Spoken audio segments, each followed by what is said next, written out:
યુદ્ધ, હિંસા અને સંઘર્ષ. જો હું તમને એમ કહું કે આ વિષય પર અમદાવાદમાં એક મ્યુઝિયમ બનાવવામાં આવ્યું છે, પણ ત્યાં વસ્તુઓ નહીં, વિચારો છે. લાગીને નવાઈ, આ મ્યુઝિયમ એટલે કોન્ફ્લિક્ટોરિયમ મ્યુઝિયમ. વિચારો અને વારસાની આ ધરતી અમદાવાદમાં આ મ્યુઝિયમ તૈયાર કરવામાં આવ્યું છે કે જે સંઘર્ષને સમસ્યા તરીકે નહીં, પરંતુ સમાજને સુધારવાની તક તરીકે જુએ છે. તો ચાલો જાણીએ શું કહે છે આ મ્યુઝિયમ અને શા માટે આ જરૂરી છે આજના સમયમાં. દેશનું પ્રથમ વર્લ્ડ હેરિટેજ સિટી એટલે અમદાવાદ, જ્યાં ઇતિહાસ દિવાલોમાં સચવાયેલો છે. પરંતુ અહીં વર્ષ 2013માં અમદાવાદના મિર્ઝાપુર વિસ્તારમાં ગુલ લોજ નામની જૂની ઇમારતનો જન્મ થયો. કોન્ફ્લિક્ટોરિયમ મ્યુઝિયમ આ એક એવું મ્યુઝિયમ પણ છે જે ભૂતકાળ નહીં પરંતુ વર્તમાનના પ્રશ્નો પર વાત કરે છે. અહીં ન તો શસ્ત્રો છે, ન તો રાજાઓની મૂર્તિ. અહીં તો છે માનવીના મનમાં ચાલતો દરરોજનો સંઘર્ષ. આ ઘર બચુબેન નાગરવાલા હતા, એમનું ઘર છે અને આ એક હેરિટેજ પ્રોપર્ટી છે. અવની સેઠી જે એક આર્ટિસ્ટ છે, એમને આ ઘરને म्यूजियम में कन्वर्ट કર્યું.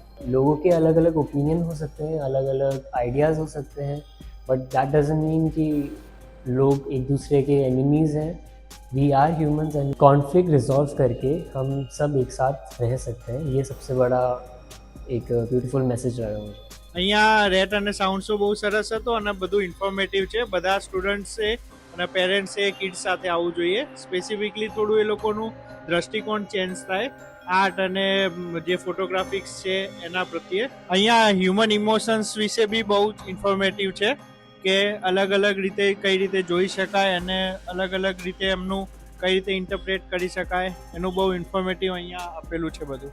શરમ, ભય, અપરાધ, બોધ અને ગુસ્સો આ મનુષ્ય ભાવોને દબાવવા નહીં પરંતુ સમજવા માટે કોન્ફ્લિક્ટોરિયમ મ્યુઝિયમ એક સુરક્ષિત જગ્યા છે, જેમાં કુતૂહલતા જગાવે તેવી અનેક બાબતો છે. જેમ કે ભારતના પ્રથમ વિરોધી કેન્દ્રિત મ્યુઝિયમને Jane Lombard Prize for Art and Social Justice નામનો પારિતોષિક મળ્યો. અહીં મેમરી જર્સ અને સોરી લેટર્સ, જેમાં મુલાકાતીઓ અજાણી અને છુપાવેલી વાતો મુક્તપણે લખી જણાવે છે. કલા, કાયદો, સંસ્કૃતિ, માનશાસ્ત્ર અને સમાજશાસ્ત્રના મિશ્રણ દ્વારા વિરોધોને સેલિબ્રેટ કરવામાં આવે છે. અનેક આર્કાઇવ્સ, પરફોર્મન્સ, ઇન્સ્ટોલેશન જોવા મળે છે અને મુલાકાતીઓ માત્ર દર્શક નથી પરંતુ તેમને પોતાની કલા બતાવવાની તક મળે છે. વર્ષ 2022માં આ મ્યુઝિયમનું વિસ્તરણ થયું અને છત્તીસગઢના રાયપુરમાં કોન્ફ્લિક્ટોરિયમનો જન્મ થયો. અહીં મુલાકાતીઓ માટે પ્રવેશ મફત છે.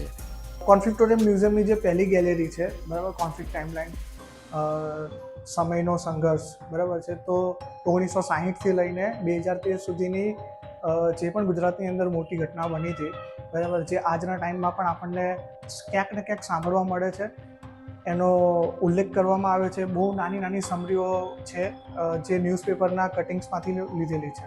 જે કોન્ફ્લિક્ટોરિયમ મ્યુઝિયમની જે સેકન્ડ ગેલેરી છે, જે અત્યારનું જે આપણું માનવીય સમાજ જે રીતે થઈ ગયું છે, અલગ અલગ પ્રાણીઓની જેમ વેચાઈ ગયું છે, એના ઉપરની છે સેકન્ડ ગેલેરી.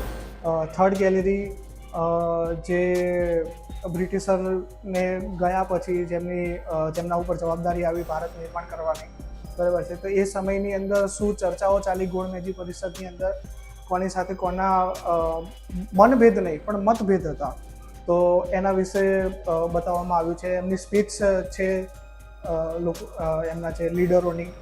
ફોર્થ ગેલેરી જે છે સંવિધાનની ગેલેરી છે. સંવિધાન એવું છે જે બધાને જોડીને રાખે છે, એક આપણા દેશના દરેક વ્યક્તિને એક નાગરિક બનાવે છે. તો આપણે વિચારવું જોઈએ કે આપણે કઈ દિશા તરફ જવું જોઈએ. कि म्यूजियम्स में पास्ट और फ्यूचर को फ्रीज करके दिखाया जाता है कि पास्ट है, फ्यूचर है, उसमें ऐसा हुआ था, बट इमोशंस को किसी भी म्यूजियम में मुझे नहीं लगता आज तक कभी दिखाया है. આજની દુનિયા કે જ્યાં માત્ર કાળું અથવા સફેદ, સાચું અથવા ખોટું, આપણે અથવા બીજા જેવી દ્વિસંગી વિચારધારા વહી રહી છે, ત્યારે કોન્ફ્લિક્ટોરિયમ મ્યુઝિયમ ઊભું છે ગ્રે ઝોન માટે, અને એ પણ સંઘર્ષ ટાળવા નહીં પરંતુ સંઘર્ષ સમજવા માટે. ગુડ ન્યૂઝ ગુજરાત માટે અમદાવાદથી શમા કામદારનો રિપોર્ટ.